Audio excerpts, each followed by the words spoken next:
warahmatullahi wabarakatuh.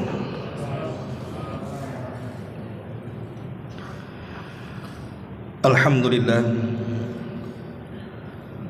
alhamdulillahilladzi arsala rasulahu bil huda wa dinil haqq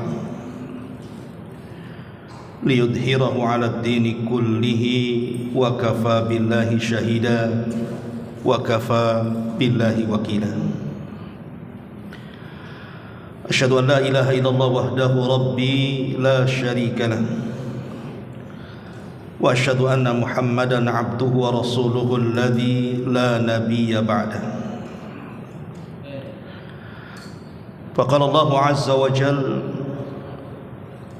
fi muhkami tanzilihi ba'da a'udzu billahi minasy syaithanir rajim. Ya ayyuhalladzina amanu taqullaha haqqa tuqatih wa la tamutunna illa wa antum muslimun. Amma ba'du, ma'asyiral muslimin, hadirin dan hadirat rahimani wa rahimakumullah. Alhamdulillah, di malam hari ini setelah beberapa waktu kita lama tidak berkumpul kembali di majlis ilmu karena terhalang bulan suci Ramadan juga, maka malam ini kembali kita bisa berkumpul di taman-taman sorga sebagaimana hadis Nabi sallallahu alaihi wasallam, idza marartum bi riyadil jannati farta'u, kalau kalian lewat di taman-taman sorga, singgahlah di situ. Sahabat bertanya, wa mariyadul jannati ya Rasulullah, apa yang Anda maksud taman-taman sorga itu wahai Rasul? Maka Nabi SAW mengatakan, hilakul dzikri, orang yang berkumpul berhalakoh-halakoh dalam rangka mengingat Allah subhanahu wa ta'ala seperti majelis ilmu. Di kita sedang berada di taman-taman sorga. Tak lupa salawat dan juga salam kita hadiahkan kepada Rasul kita, Nabi besar Muhammad sallallahu alaihi wa ala alihi wasallam. Pembahasan di malam hari ini kita akan membahas tentang amalan-amalan yang dianjurkan untuk dilakukan saat mendekati kematian. Amalan apa saja itu? Ma'asyiral muslimin yang dimuliakan Allah subhanahu wa ta'ala, sudah merupakan keyakinan kita kaum muslimin bahwa sesuatu yang ada awalnya pasti ada akhirnya. Karena di dunia ini tidak ada yang abadi. Karena Allah subhanahu wa ta'ala dengan tegas dalam Al-Quran mengatakan, kullu nafsin dha'iqatul maut, setiap jiwa itu pasti disentuh dengan kematian. Dan kematian itu sesuatu kepastian, bukan sebuah angan-angan. Kalau cita-cita di dunia bisa terjadi, bisa tidak. Tapi kalau kematian tidak bisa dicita-citakan, ataupun menolak cita-cita untuk tidak mati. Maka dari sini Nabi SAW mengatakan dalam sebuah hadis, akthiru min dzikri hadhimil ladzatil maut, perbanyak oleh kalian mengingatkan akan sesuatu yang bisa menghancurkan kenikmatan kalian, bahkan memutus syahwat kalian, itulah kematian, kata Rasul. Ma'asyiral muslimin yang dimuliakan Allah subhanahu wa ta'ala, bahkan sebagian para ulama sampai memberikan nasihat, terutama orang-orang yang usianya sudah menginjak 40 tahun, atau boleh jadi lebih daripada 40 tahun. Apa kata mereka? idza balagal abdu al-arba'in faqad qadha manasikal ajal wa lam yabqa illa al-inhidar ila al-watani wa idza balagal abdu sittin faqad a'dzara Allah azza wa jalla fil ajal kama qala an-nabiy sallallahu alaihi wasallam a'dzara Allah ila imri'in a'dzara Allah ila imri'in ukhira ajaluhu hatta balagha 60 sanatan. Kata ulama salaf, apabila seorang hamba sudah mencapai usia 40 tahun, berarti sudah dekatlah ajal dia, dan tidak tersisa kecuali dia harus berhati-hati bahwa dia sedang menuju kepada kematiannya. Dan apabila seorang hamba sudah sampai di usia 60 tahun, maka Allah subhanahu wa ta'ala sudah memberikan uzur kepadanya dalam ajalnya. Makanya Nabi SAW mengatakan Allah memberikan uzur kepada seseorang yang usianya sudah sampai 60 tahun. Artinya 60 tahun itu sudah sampai kepada angka yang disabdakan Rasul, bahwa umatnya akan berkisar umurnya antara 60 sampai 70 tahun saja. Tetapi sekali lagi bahwa usia itu bukan patokan orang itu dekat dengan mati. Karena banyak juga orang-orang yang di usia 10 tahun dia mati, di 20 tahun dia mati, di 30 dia mati, dan begitu seterusnya. Karena kematian itu merupakan rahasia. Ma'asyiral muslimin yang dimuliakan Allah subhanahu wa ta'ala, makanya Nabi SAW sampai mengatakan kepada seorang sahabat namanya Tariq al-Muharibi radhiyallahu anhu. Apa kata Rasul? Ya Tariq, wahai Tariq, kata Rasul, ista'id lil mauti qabla nuzulil mauti. Persiapkan hidupmu untuk kematian sebelum datang kematian. Dari sini kita tahu bahwa banyak orang yang melalaikan kematian, padahal kematian itu kata para ulama adalah sesuatu yang sangat menakutkan. Tidak ada yang menakutkan melebihi kematian. Tapi walaupun demikian, banyak manusia melalaikan tentang kematian kan. Tentu sebabnya dua. Pertama, karena dia tidak yakin peristiwa-peristiwa yang akan terjadi setelah kematian. Dan yang kedua, karena dosa yang menumpuk dalam badannya sehingga terlalaikan mengingat dari kematian.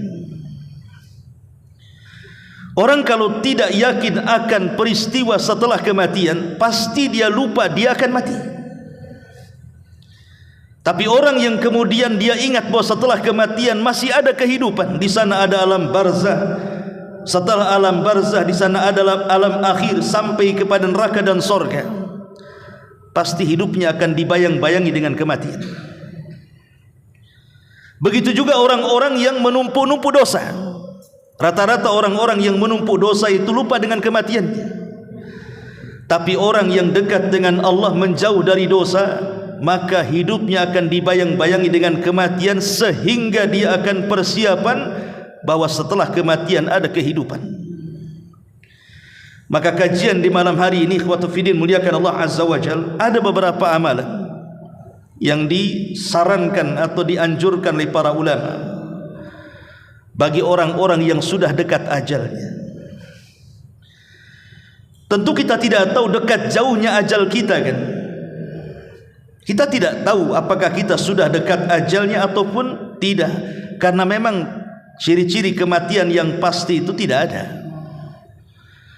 Kalau ada orang mengatakan bahwa tua itu ciri kematian, tidak bisa kita katakan seperti itu. Banyak juga anak muda yang meninggal sebelum mereka tua. Kalau ada orang sakit parah dikatakan ciri tanda mendekati kematian, belum tentu banyak orang sehat juga rupanya lebih dulu mati dibandingkan orang sakit.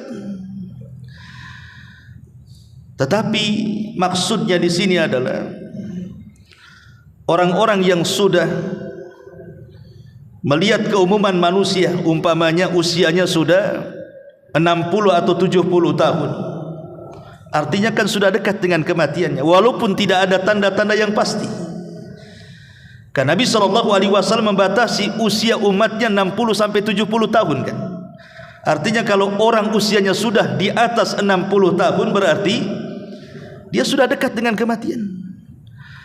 Atau orang yang sakit parah, apalagi diponis oleh dokter bahwa rata-rata penyakit seperti itu sulit obatnya dan rata-rata kalau ditangani tidak selamat. Ya mungkin kita bisa melihat kepada peristiwa-peristiwa seperti ini. Lalu amalan apa saja yang disarankan oleh para ulama bagi orang-orang yang sudah dekat ajalnya? Pertama, at-taubatus shadiqah. Maka orang yang seperti ini bersegeralah untuk bertobat dengan taubat yang jujur kepada Allah Subhanahu wa taala. Harus bertobat sebelum dua waktu yang menghalangi orang untuk bertobat. Apa dua waktu orang yang menghalangi tertolaknya atau ditolaknya tobat? Pertama ketika nyawa di kerongkongan, dan yang kedua ketika matahari terbit dari arah barat. Maka walaupun dia bertobat kepada Allah, maka tobatnya ditolak. Dan itu disabdakan Nabi SAW, innallaha yaqbalu taubata abdin ma lam yughargir. Allah itu masih menerima tobatnya seorang hamba selama nyawa belum ditenggorokan. Lihat Fir'aun laknatullah, ketika nyawa Fir'aun itu ditenggorokan, ketika hampir tenggelam, dia sempat bertobat kepada Allah. Dan dia mengatakan, amantu bima amanat bihi Banu Israel. Aku beriman sebagaimana orang-orang Bani Israel beriman kepada Musa dan ajarannya. Tapi apalah gunanya Fir'aun bertobat? Karena nyawa sudah di kerongkongan kan? Tetap saja tobatnya Fir'aun ditolak. Makanya sebelum nyawa di kerongkongan, kata para ulama, bertobatlah kepada Allah Subhanahu wa taala. Karena memperbanyak tobat dengan memperbanyak istighfar kepada Allah Subhanahu wa taala adalah jalan menuju husnul khatimah. Maka orang-orang yang dekat ajalnya bersegeralah bertobat kepada Allah Subhanahu wa taala. Apa maknanya? Maknanya perbaiki yang tersisa dalam hidupnya dengan memperbanyak ibadah kepada Allah Azza wa Jalla. Dengan itu mudah-mudahan Allah mengampuni dosa-dosa yang sedang dilakukannya dan dosa-dosa yang telah dilakukannya. Itulah yang dinasihatkan kepada seorang laki-laki oleh Hasan Al-Basri rahimahullahu ta'ala. Ketika ada seorang laki-laki ditanya oleh Hasan Al-Basri, kam umruka ya fulan, berapa usiamu wahai fulan? Maka orang ini mengatakan, situna sanatan ya imam, 60 tahun wahai imam. Kata Hasan Al-Basri, kalau begitu perjalananmu sudah jauh dan sudah mendekati finishnya dan sudah akan menjumpai Allah Subhanahu wa taala. Maka orang ini mengatakan, inna lillahi wa inna ilaihi raji'un. Ya imam, kita semua datang dari Allah dan akan kembali kepada Allah. Maka Hasan Al-Basri rahimahullah ta'ala mengatakan, ya fulan, tahukah tafsir daripada inna lillahi wa inna ilaihi raji'un? Maka orang ini mengatakan, tidak ya imam. Idzan fassir lana, kalau gitu tafsirkan apa maknanya. Maka Hasan Al-Basri mengatakan, inna lillah, artinya inna lillahi abdun. Ketika kita katakan inna lillah, sesungguhnya kita datang dari Allah, maknanya kita ini datang dari Allah sebagai hamba. Kita ini hamba Allah Subhanahu wa taala. Di sana ada tuannya, Allah Subhanahu wa taala.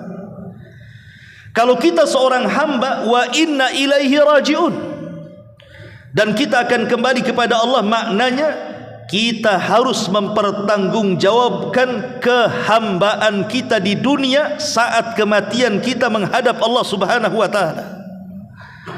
Itulah makna inna lillahi wa inna ilaihi rajiun. Bahwa kita seorang hamba dan kehambaan kita akan dipertanggungjawabkan di hadapan Allah Subhanahu wa taala setelah kematian kita. Maka orang ini mengatakan, ya Imam, kalau kita akan dihadapkan di hadapan Allah, kira-kira nih, apa yang bisa meringankan kita untuk mempertanggungjawabkan perbuatan kita di hadapan Allah? Maka Imam Hasan Al-Basri mengatakan, perbaiki hidupmu yang tersisa, Allah akan ampuni dosamu yang sedang dan yang telah kau lakukan. Artinya bahwa orang-orang yang dekat ajalnya, entah dia sakit parah atau usianya sudah tua, maka sisa daripada usia yang ada itu, bertobatlah kepada Allah. Gunakan semaksimal mungkin, gitu maksudnya, untuk kembali kepada Allah Azza wa Jalla, meningkatkan ketakwaan kita yang ketika kita sehat kita tidak lakukan, ketika sakit kita lakukan, yang ketika di masa muda kita lalaikan, ketika di masa tua kita rajinkan ibadah itu kepada Allah Azza wa Jalla. Itulah alamat tobat. Bukan hanya memperbanyak istighfar lisannya, tapi juga raganya juga menyibukkan dengan ibadah kepada Allah Subhanahu wa taala. Ma'asyiral muslimin yang dimuliakan Allah Subhanahu wa taala, ini yang pertama. Yang kedua, at-tahallul minal madzalim. Lepaskan sesuatu yang menjadi beban bagi diri kita dari kezaliman yang kita lakukan kepada orang lain. Kalau memang semasa kita sehat kemudian sekarang sakit parah, kalau kita pernah melakukan kezaliman kepada manusia, entah mengambil hak mereka, kembalikan. Nabi SAW bahkan di akhir hayatnya, bayangkan, ketika itu Nabi SAW berada di puncak karirnya, di puncak kepemimpinannya. Mekah dan Madinah sudah berada di tangannya, semua sudah masuk Islam di zaman itu. Artinya Nabi SAW sudah melaksanakan tugas sebagai seorang Nabi, tinggal menuju ajalnya saja. Ketika di khutbah terakhir, dan setelah itu tidak ada khutbah lagi, Nabi SAW naik ke atas mimbar. Di antara wasiat Nabi SAW apa? Man kuntu dharabtu dhahran, barang siapa yang ketika itu, kata Rasul, aku pukul pundaknya, fahadha dhahri falyaqtas minni, nih punggungku, silahkan kisos hari ini. Wa man kuntu syatamtu irdan fahadha irdi, kata Nabi SAW, kalau dulu mungkin di antara kalian ada yang kucaci maki kehormatannya, ada yang kuhina dia, ada yang kurendahkan dia, ada yang kugibah dia, sekarang kehormatanku ada di hadapan kalian, qisas. Wa man kuntu akhadtu malan, kata Rasul, atau mungkin dulu aku tidak perasa mengambil harta kalian, fa hadza mali falyakhudh minni, ini hartaku, ambil sekarang. Lihat bagaimana Nabi SAW mencontohkan di ujung hayatnya ini. Karena setelah khutbah ini Rasul tidak pernah berkhutbah lagi, karena sudah kemudian dipanggil oleh Allah Subhanahu wa taala. Tapi Rasul mencontohkan satu amalan apa? At-tahallul minal madzalim, melepaskan seluruh kezaliman yang pernah dilakukannya. Maka orang-orang yang dekat ajalnya, lepaskan kezaliman itu. Kalau kita pernah menggibah orang, minta maaf kepada orang yang digibahinya. Kalau pernah menghina orang, minta maaf kepada orang yang kita hina dia. Kalau kita pernah mengambil barangnya, kembalikan barangnya kepada dia.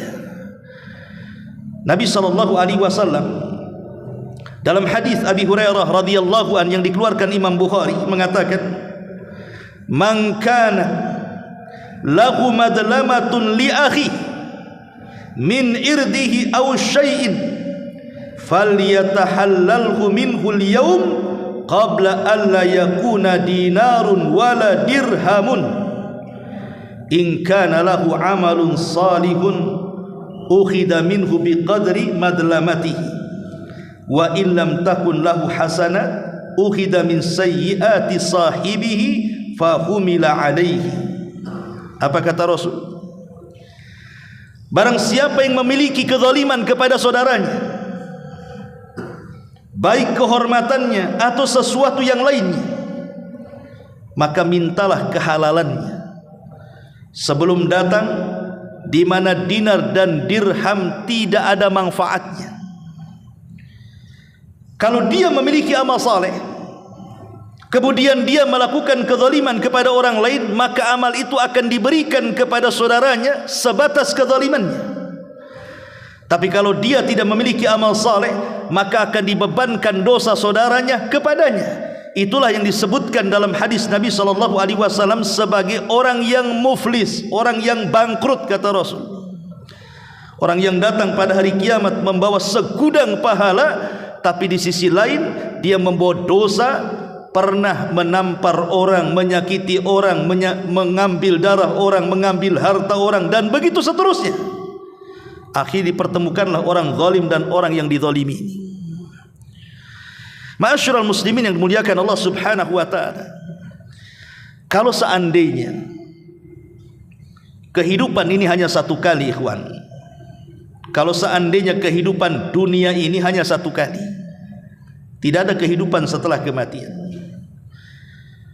tentu kita katakan Allah tidak akan adil. Dan memang Allah tidak adil kalau kehidupan itu satu kali. Tapi kehidupan itu bukan satu kali, tapi kehidupan itu dua kali. Makanya ketika Allah Subhanahu wa taala menyebutkan dalam surah Al-Baqarah, Allah menyebut dua kata hidup. Allah Subhanahu wa taala berfirman, "Kaifa takfuruna billahi wa kuntum amwat fa ahyaakum thumma yumitukum thumma yuhyikum thumma ilaihi turja'un." Bagaimana kalian bisa kufur, kata Allah? Dulu kalian tidak ada, kemudian kami hidupkan, kata Allah. Setelah kami hidupkan, kemudian kami wafatkan, kata Allah. Setelah kami wafatkan, kemudian kami hidupkan kembali, kata Allah. Dan kepada Allah lah kalian dikembalikan. Dalam ayat ini Allah menyebut dua kata hidup. Kehidupan pertama tentu kehidupan dunia, dan kehidupan kedua tentu kehidupan akhirat. Kalau tidak ada kehidupan akhirat, hanya ada kehidupan dunia, kita katakan bahwa Allah tidak pernah adil selamanya. Tapi Allah Subhanahu wa taala Maha Adil. Manusia di dunia itu kan macam-macam ya. Ada orang jahat, ada orang baik. Ada orang zalim, ada orang yang dizalimi. Ada orang yang membunuh, ada orang yang dibunuh. Ada orang yang menyakiti dan ada orang tersakiti. Ada orang mengambil harta dan ada orang yang terambil hartanya, dan begitu seterusnya. Lah kalau kehidupan hanya satu kali, bagaimana nasib orang-orang yang dizalimi? Bagaimana nasib orang-orang yang dibunuh? Bagaimana orang-orang nasib yang dicaci, yang dimaki, yang digibah, yang dihina, yang diambil hartanya, dan begitu seterusnya. Makanya kehidupan itu ada dua, supaya ada keadilan. Karena di dunia ini banyak kantor-kantor pengadilan, tapi banyak yang tidak mendapatkan keadilan. Kalau anda mencari pengadilan banyak di dunia, tapi apakah anda mendapatkan keadilan? Belum tentu. Yang sesuai dengan syariat Islam saja, sering saya katakan, terkadang tidak memuaskan soal keadilan. Anggaplah hukum di Indonesia ini menggunakan syariat Islam. Contoh umpamanya, ada orang jahat membunuh orang baik. Ada preman membunuh ustadz umpamanya. Ustadz ini banyak santrinya. Akhirnya kemudian dikisaslah si preman ini karena dia sudah membunuh ustaz, dia pun dibunuh. Apakah dengan cara dibunuh preman yang sudah membunuh ustaz itu sudah mendapatkan keadilan? Belum. Kenapa saya katakan belum? Karena ustaz ini banyak santrinya. Dengan tidak ada ustaz, tidak ada yang membimbing santrinya. Bagi santri tidak ada keadilan ini. Kalau preman membunuh preman, bolehlah kan begitu. Tapi yang dibunuh ini orang baik, disayang keluarganya, disayang masyarakatnya. Walaupun yang membunuh sudah dibunuh, tidak mencapai keadilan yang hakiki. Makanya kisah ini walaupun sudah terjadi di dunia, akan diulang lagi di akhirat. Anggaplah orang yang membunuh sudah dibunuh nih di dunia, Allah ulang kisahnya kelak di Qantara, supaya betul-betul mendapatkan keadilan 100%, sehingga ketika masuk ke dalam sorga, Allah subhanahu wa ta'ala katakan, wa naza'na ma fi sudurihim min ghillin ikhwana. Kami cabut dalam dada-dada kaum muslimin ataupun orang-orang yang masuk ke dalam sorga itu sudah tidak ada ghil, tidak ada lagi perasaan-perasaan merasa kurang adil, tidak lagi ada perasaan merasa kurang dan ini dan itu. Betul-betul murni, hatinya bersih seperti satu hati. Ma'asyiral muslimin yang dimuliakan Allah, dari sinilah maka penting sebelum orang itu mendekati ajalnya, maka amalan yang kedua, at-tahallul minal madzalim. Lepaskan kezaliman-kezaliman itu. Minta maaf kepada orang yang kita zalimi, kembalikan hak mereka. Ini yang kedua. Yang ketiga, al-wasiyah. Berwasiat kepada orang-orang terdekat kita. Di dalam Al-Quran surah Al-Baqarah ayat 180 Allah mengatakan, kutiba alaikum idza hadara ahadakumul mautu in taraka khairanil wasiyah. Diwajibkan kepada kalian apabila salah seorang di antara kalian datang kematiannya, hendaklah dia meninggalkan wasiat kepada orang terdekatnya. Umar bin Abdul Aziz, seorang khalifah, dan dikenal keadilannya, dikenal kepemimpinannya. 2 tahun dia berkuasa, tidak ada orang miskin di zamannya. Sampai-sampai orang mengira Umar bin Abdul Aziz itu adalah Imam Mahdi yang disabdakan Nabi SAW akan muncul di akhir zaman. Tapi pendapat yang mengatakan Umar bin Abdul Aziz Imam Mahdi tentu pendapat marjuh, tidak kuat. Tapi sampai ulama ada yang mengatakan seperti itu, saking adilnya. Saat Umar bin Abdul Aziz rahimahullahu ta'ala menjelang ajalnya, dia kumpulkan anak-anaknya. Subhanallah, orang nomor 1, dia tidak mewariskan harta kepada anak-anaknya. Hartanya semua disedekahkan.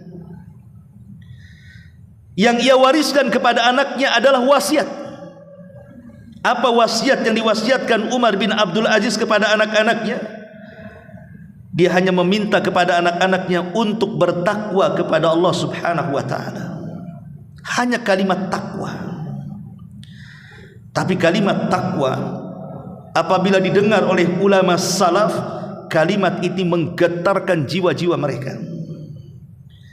Beda dengan kita.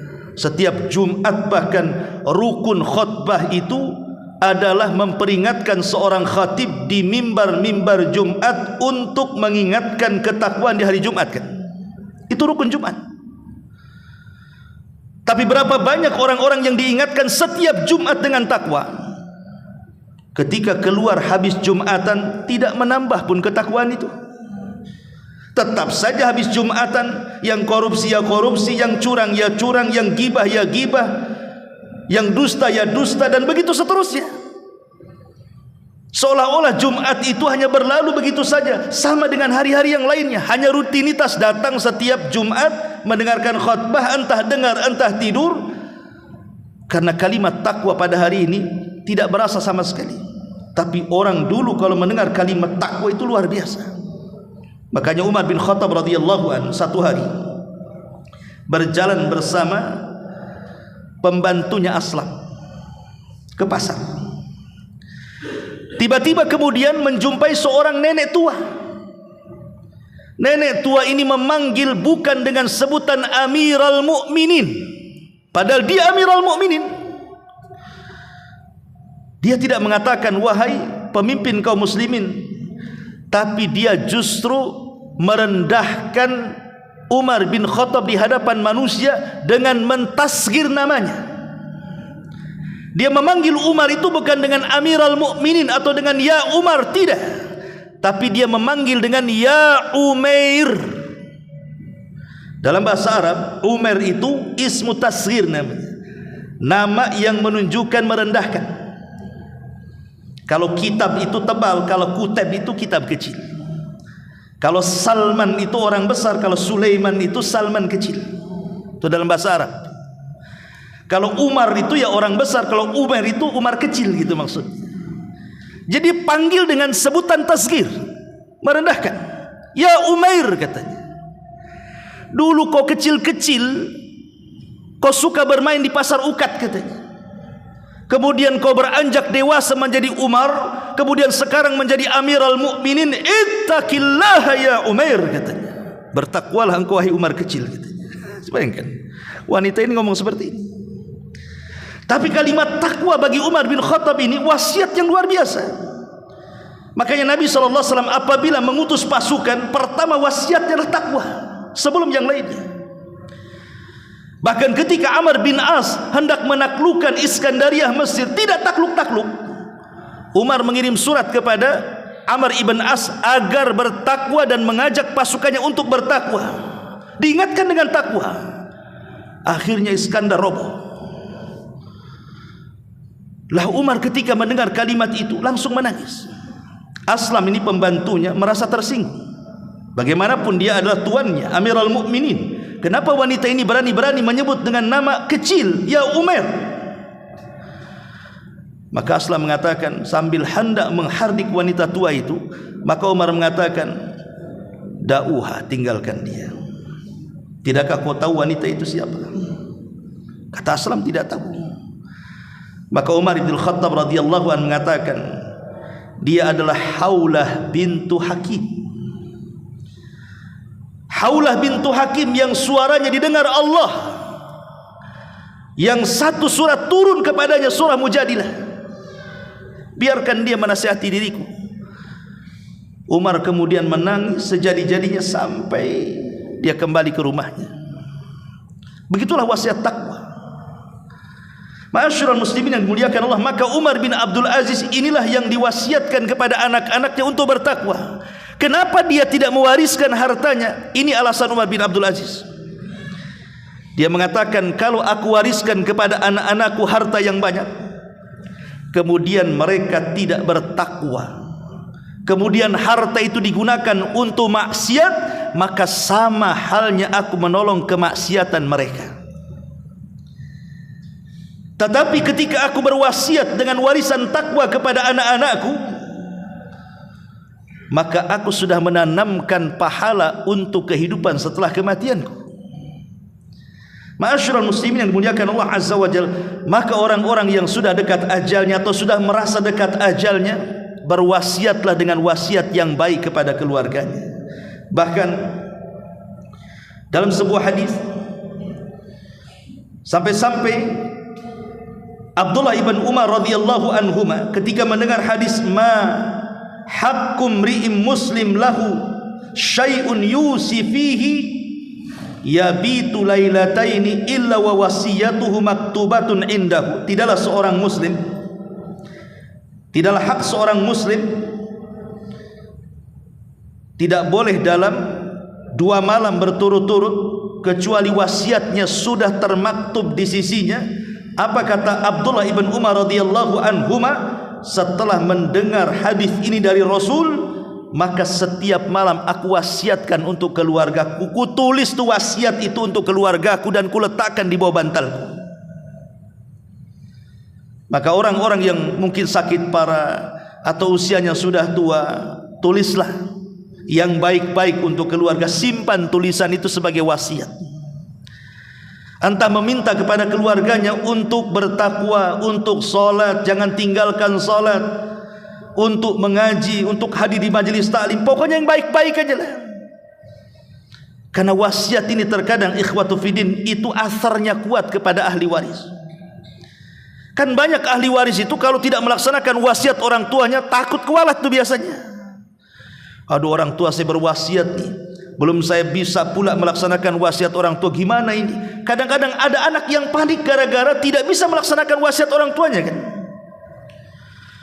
Dan betapa banyak anak-anak yang nakal akhirnya sadar setelah meninggal orang tuanya ketika mendengar wasiatnya itu wasiat yang baik-baik itu.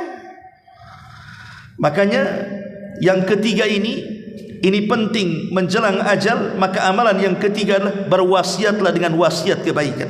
Ini yang ketiga. Kemudian yang keempat, qadha'ud dain. Kalau kita punya hutang, bayar hutang kita. Karena sehebat-hebatnya manusia saat kematian siapa? Orang yang mati syahid. Tidak ada manusia yang ketika mati pasti merasakan sakaratul maut. Tidak ada manusia yang tidak merasakan sakaratul maut, kecuali orang yang mati syahid. Dia tidak merasakan apapun. Tetapi walaupun demikian, Nabi SAW sampai mengatakan, yughfaru lisyahidi kullu dzambin illa dain. Dosa-dosa orang yang mati syahid akan diampuni kecuali kalau dia punya hutang. Subhanallah.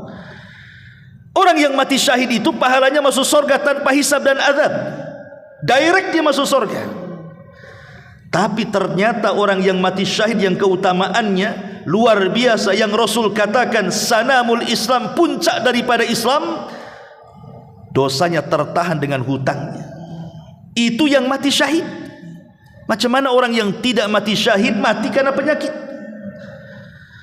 Makanya orang-orang yang sudah dekat ajalnya ingat-ingat apakah dia punya hutang atau tidak. Kalau punya hutang, bicara sama keluarganya, tolong lunas. Katakan saya punya uang, ambillah uang saya, lunasi hutang-hutang saya. Dan ahli waris juga ketika mendengar bahwa orang yang meninggal itu punya hutang, sebelum harta dibagikan maka wajib dibayarkan hutang-hutangnya dari harta orang yang mati. Catatannya, dari harta orang yang mati. Karena begini ikhwan, ada orang yang mati itu meninggalkan hutang banyak. Pamannya ada orang mati meninggalkan hutang 1 miliar. Sementara anak-anaknya orang miskin. Jangan lagi cerita 1 miliar, untuk makan dia aja susah. Apakah anak ini wajib membayarkan hutang orang tua dari hartanya sendiri? Maka ulama mengatakan tidak wajib. Jadi kewajiban membayar hutang orang tua yang berhutang itu dari harta orang tua yang ditinggalkan alias harta waris. Tapi kalau tidak ada warisan yang ditinggalkan sementara orang tua banyak hutangnya, maka seorang anak tidak ada kewajiban membayar hutang orang tuanya dari hartanya, kecuali hanya mimbabit tabarru, hanya sekedar ingin berbuat baik kepada orang tuanya, itu saja, tapi tidak ada kewajiban.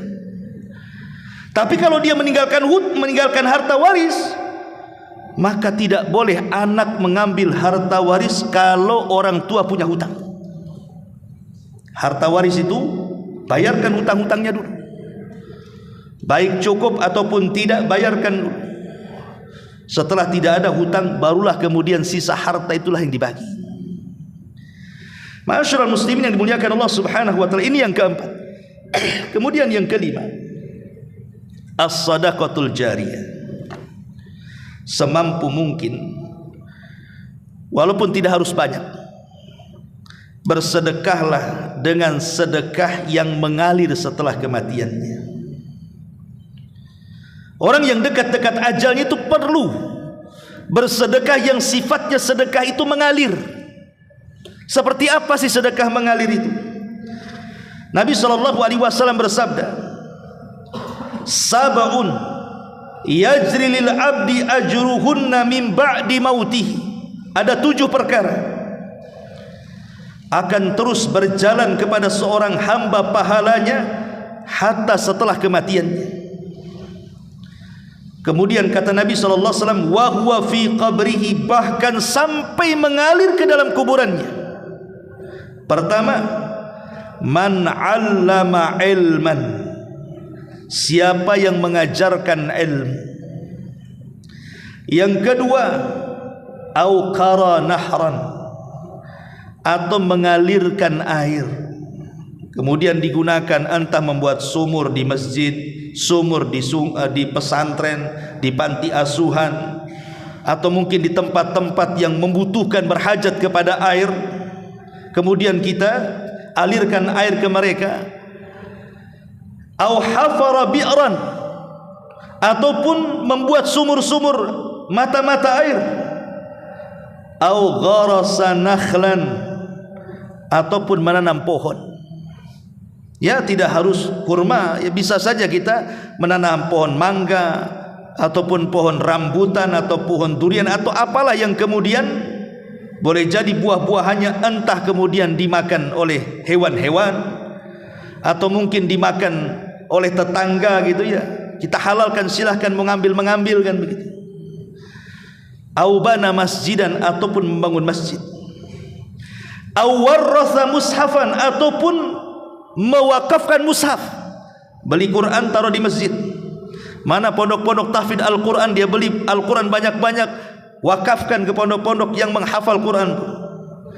Au taraka waladan yastaghfiru lahu ba'da mauti, atau meninggalkan anak yang saleh yang senantiasa memintakan ampun akan dosa orang tua setelah kematiannya.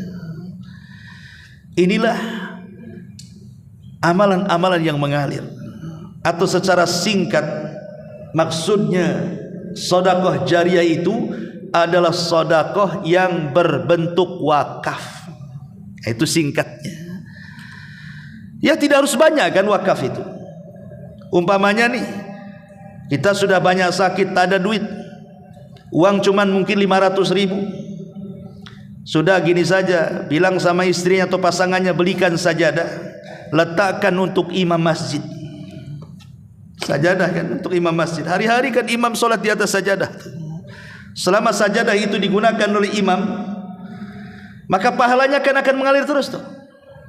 Pemain antum beli sajadah berapa? 10, bagikan ke 10 masjid, tapi syaratnya diletakkan di atas sajadah imam umpamanya kan.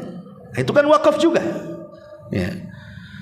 Atau mungkin membelikan 1 sak semen, atau 1 lonjor besi, atau 1 gerobak pasir untuk pembangunan masjid, dimanapun masjid yang ada, atau pesantren atau yang lainnya.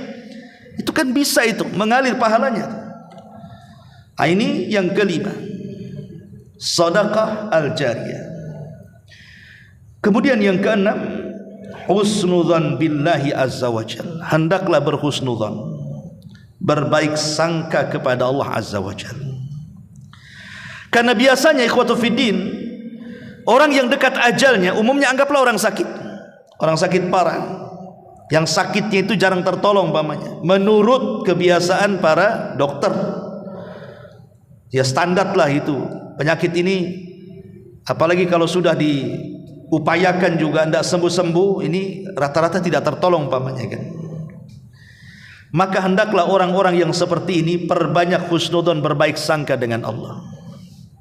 Harus berbaik sangka dengan Allah, karena setan itu lebih dekat dengan orang yang sedang sakit parah dibandingkan malaikat. Biasanya setan itu mewaswasi orang yang sedang sakit parah itu supaya mereka putus asa. Putus asa inilah yang kemudian menjadikan dia terjerumus kepada dosa yang berakhir dengan suudzon, berburuk sangka dengan Allah azza wajalla. Makanya kenapa kita disunahkan, saya anda kalau datang kepada orang sakit, ceritakan kebaikannya, ceritakan kebaikannya, jangan menceritakan keburukannya, apalagi menakut-nakuti dengan kematiannya. Ini kalau penyakit kayak bapak ini rata-rata 3 hari mati nih. Stres nanti orang ya. Jangan sampai ditakut-takuti seperti itu. atau diingatkan dengan maksiat, cepatlah sembuh. Kapan lagi kita ini sama-sama dugem lagi, maksiat lagi, minum lagi, judi lagi, dan begitu seterusnya. Sebab biasanya kalau sudah teringat dengan dosa, lupa dengan pahala, disitulah letak putus asanya nanti. Seolah-olah neraka terbuka bagi dia, sorga pula tertutup bagi dia. Akhirnya dia merasa tidak layak masuk sorga dan layak masuk neraka. Saat detik-detik wafatnya lupa pula dia bertobat kepada Allah Azza wa Jalla. Makanya kalau seandainya saat orang seperti ini kita bisikkan dengan kebaikan, jangan singgung keburukan dia. Bapak ini orang baik, Masya Allah. Saya kenal, semua orang bilang bapak ini orang baik, rajin sholat, pada sholat seminggu sekali. Oh, rajin sedekah padahal paling bakhil. Umpamanya, terus saja, nggak apa-apa. Supaya dalam otaknya itu, oh ya betul, saya ini orang baik. Ketika itu yang tertanam dalam otaknya, bahwa dia orang baik, disitulah ada harapan mendapatkan rahmat dan seolah-olah dia layak masuk surga. Ketika itulah datang perasaan berbaik sangka dengan Allah. Boleh jadi kalau Allah takdirkan dia meninggal, itu pula amalan terakhir yang dia akan bawa, berbaik sangka dengan Allah.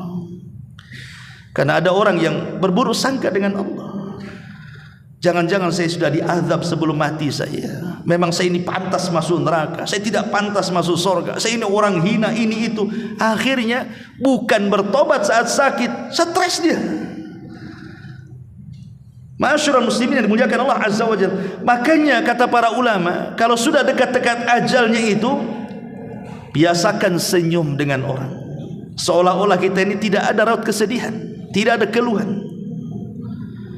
Dan biasakan meminta maaf kepada siapapun yang mengunjungi dia, entah siapapun, entah temannya, entah kerabatnya, entah apa. Kalau kita lagi sakit parah itu langsung minta maaf, minta kehalalannya. Karena kita tidak tahu kita ini punya dosa sama siapa, apalagi orang sedang sakit kan itu. Ma'asyiral muslimin yang dimuliakan Allah Subhanahu wa taala. Dan yang terakhir tentunya menjaga lisan. Karena biasanya orang yang dekat-dekat ajal seperti orang sakit itu tidak menjaga lisan. Terkadang dia tasahud. Tasahud itu apa? Menolak takdir.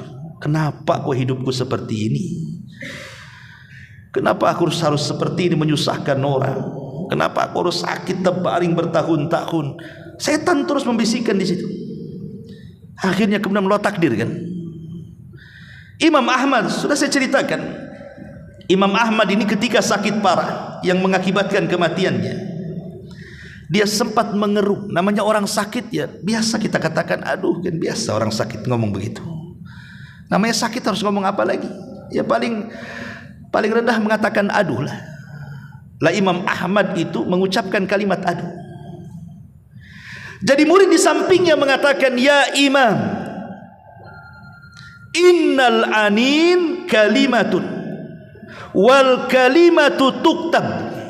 Imam, bukankah arungan kalimat aduh itu sebuah kalimat, dan kalimat itu akan dicatat, dan catatan itu akan dipertanggungjawabkan.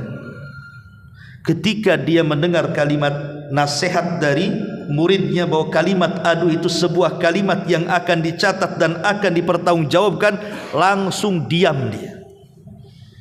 Tidak lagi mengatakan, dia rasakan aja sakit itu sampai ajal menjemput dia.